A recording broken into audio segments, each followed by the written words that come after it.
Hello guys, today I'm gonna teach you 4 essential midfielder principles. Enjoy! As a midfielder station especially, it's important to know when to change up sides. This we do especially when we have a lot of the game positioned on one half of the field, sidewise. So then it's important to think about how can we play the ball out of pressure. So to do this, for example, it's good to have a player station in the midfield, so you can change from one side and then quickly switch it to the other side to potentially create some quick chances going forward that direction instead. If you run into a lot of the opposition on one side of the field, it's important to figure out, okay, where are the rooms where we can play. So this can be both playing a bit back to then switch up the sides to play away from the pressure, or to just stay patient and just switch sides until you see a proper ball moving forward where you can see some like a defending maybe from the opposite team.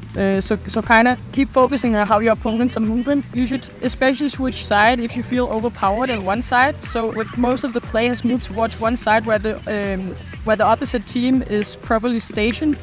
So if their chains or their players are positioned well, so you don't see a proper channel through, or if you feel very pressured or being pressured back, then it can help you move the play a bit more to your advantage if you change the sides.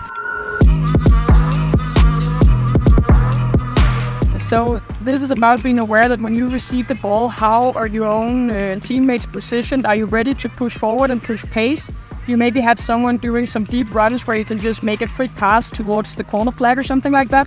Or do you see that your own teammates is maybe a bit further back that's just not threatening the opponent's backline as much? Then maybe you can draw out a bit of the pace, play it back instead, and then make the team, get them the time it takes to reorganize and figure out when you can then push the pace. This can also be if you want to play in a more organized manner, so you don't want to just necessarily push for goal immediately, but you want to play more station-based moving forward. So playing fast especially is good if you can see that you just won the ball and you can see the opposite team is not positioned well in the defense.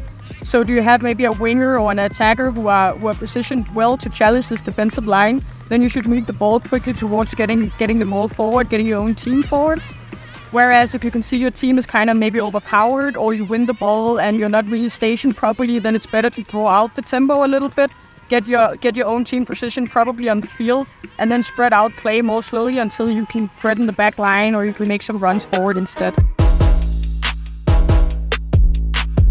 Yeah, so if you're two midfielders playing together and you need to kind of coordinate who are pushing forward or staying back, is there a chance that maybe both of you can move forward? So part of this is definitely knowing your teammate. Have played together for a long time, you'll know like the signals of when are they ready to move forward, when are they tired, when are they holding back a little bit.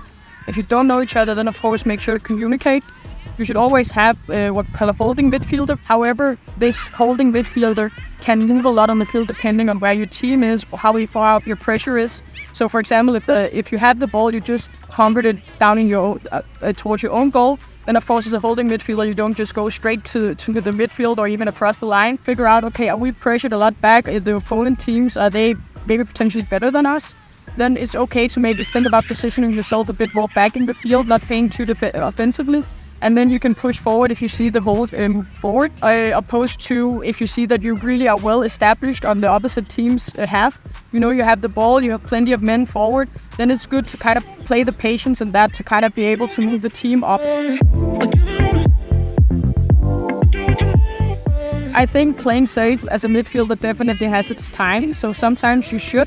And again, I think this is about feeling like where your team's at and which phase of the game are you in.